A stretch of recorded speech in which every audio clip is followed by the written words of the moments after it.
आदाब नाजरीन, आप देख रहे हैं उर्दू दुनिया का नंबर 1 न्यूज चैनल जी सलाम। आपसे मुखातिब हूं मैं शहबाज। बुलेटिन की शुरुआत कर रहे हैं अहम खबर के साथ। बीजेपी एमपी और साबिक मरकजी वजीर अनंत हेगड़े के बयान पर आज पार्लियामेंट में जमकर हंगामा हुआ, लेकिन स्पीकर ने इसे बड़ा मुद्दा मानने से साफ इनकार कर दिया है। यह मुद्दा उठाते हुए कांग्रेस लीडर अधीर रंजन ने हुकूमत पर गोट से हामी होने का इल्जाम लगाते हुए नाजिबा अल्फाज तक का इस्तेमाल कर दिया।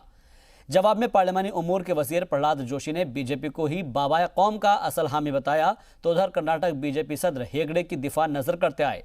मीडिया के सवालों से बचते हुए उन्होंने कहा कि पार्टी सदर को पूरा बयान भेज दिया गया है, जिस पर पार्टी ने काफी नाराजगी जताई है।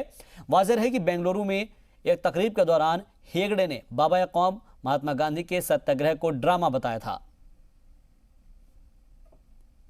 ये महात्मा गांधी जी जो दुनिया की शांतिपूर्ण आंदोलन की नेतृत्व दिया करते थे, जिनकी सारे दुनिया में पूजा होते हैं, जो महात्मा गांधी को राष्ट्रपिता मानते हैं, फादर ऑफ द नेशन मानते हैं, जो महात्मा गांधी सारे हिंदुस्तान के नहीं बल्कि सारे दुनिया को, पीड़ित लोगों को नेता है, सारे दुनिया जिनको पूजा करते हैं, आज वो महात्मा गांधी को यह गाली दिया जा रहा है। महात्मा गांधी को ये कहते हैं कि सत्याग्रह ये नाटक था। Leadership of prime minister Shri Narendra Modi during the 150th of Shri Mahatma Gandhi birth anniversary we have taken out a pad yatra for more than 150 kilometers. Every MP of this country of Bharatiya Janata Party 150 kilometers, and these people unnecessarily making a issue, and the concerned member has clarified that he has not said anything like that. Karnataka SDPI की जानिब से CAA और NRC के खिलाफ बेंगलुरु में मुजाहरा हुआ। Assembly मार्च की इजाजत नहीं मिलने की वजह से कारकुनान टाउन हॉल पर एहतजाज करना शुरू कर दिए। इस दौरान कागज नहीं दिखाएंगे वाले स्लोगन पर जमकर नारेबाजी हुई। रिपोर्ट देखिए।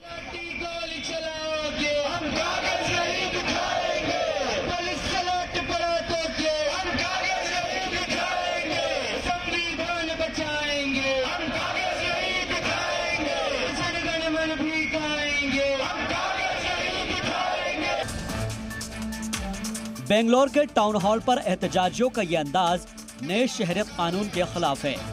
असेंबली मार्च की इजाजत नहीं मिलने से मजबूर एसडीपीआई कारकुनान टाउन हॉल पर धरने पर ही बैठ गए। इस दौरान उन्होंने अवामी बेदारी के मकसद से ऐसे एहतजाज की जरूरत पर जोर दिया। मुजाहरे में हर तबके और मजहब के लोगों के शामिल होने का दावा करने वाले एहतजाजी सीएए को गरीब मुखालिफ बता रहे हैं। उनका कहना है कि कागज नहीं दिखाएंगे मुहिम के तहत वे कैंपेन कर रहे हैं, जो आगे भी जारी रहेगा। सीएए के खिलाफ यूपी में हुए हंगामे के बाद से ही एसडीपीआई को पाबंद करने का दावा किया जा रहा है। पार्टी के चैलेंज के बावजूद अभी तक ये कार्रवाई गिरफ्तारी से आगे नहीं जा पाई है, जबकि जुनूब हिंद में एसडीपीआई सैकड़ों मुजाहरे मुनाकिद कर खुद को आइन बचाने का आलमबरदार बता रही है। ब्यूरो रिपोर्ट, जी मीडिया। दिल्ली के शाहीन बाग की तर्ज पर मुल्क की दीगर रियासतों में भी मुजाहरा जारी है। दिल्ली असेंबली इंतखाबात की तशहीर का मरकज बने शाहीन बाग को मुजाहरीन तारीखी बता रही हैं, और इसके साथ ही हैदराबाद और लखनऊ में भी ख्वातीन मुजाहरीन ने सीएए पर कामयाबी का अज़्म दोहराया है। एक रिपोर्ट देखिए।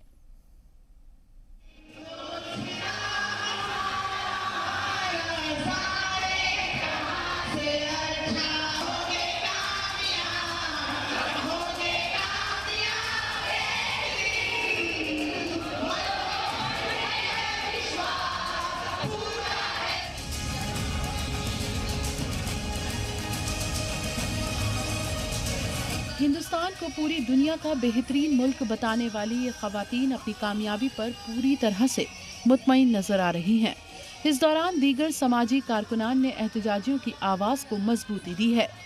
दिल्ली असेंबली इंतखाब का मरकज बनता जा रहा शाहीन बाग को हैदराबाद की ख़वातीन तारीखी बता रहे हैं। आइन बचाने का अहद और अज़्म लेकर मैदान में उतरी ये ख़वातीन नए शहरियत कानून की वापसी से कम सुनने को तैयार ही नहीं है। इधर दिल्ली के शाहीन बाग और जामिया नगर इलाकों में 4 दिनों में 3 फायरिंग के वाकयात के बाद हिफाजती इंतजामात सख्त कर दिए गए हैं, तो दिल्ली की तर्ज पर लखनऊ के घंटाघर हमले की धमकी के बाद भी वहां मुजाहिरा जारी है। इस दौरान एहतजाजियों ने हुकूमत को ख़वातीन की ताकत याद दिलाती नजर आई हैं।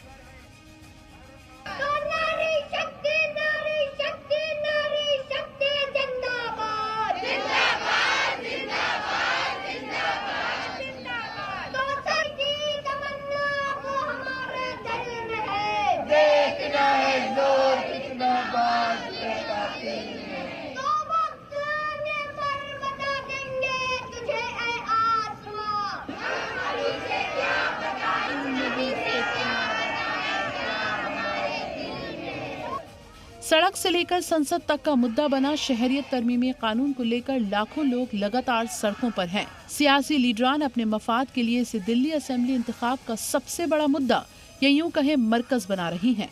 ऐसे में वजीर कानून के शाहीन बाग की खवातीन से बात करने पर भी सवाल उठने लगे हैं, क्योंकि वजीर दाखिला समेत दीगर लीडरान एक इंच भी पीछे हटने को तैयार नहीं हैं।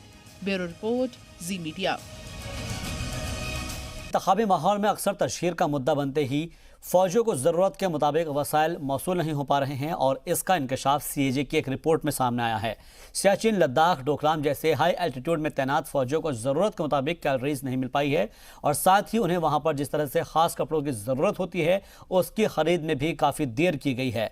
पुराने स्पेसिफिकेशन के कपड़े और सामान मिलने से वहाँ के जांबाजों को भारी दुश्वारियों का सामना करना पड़ा है।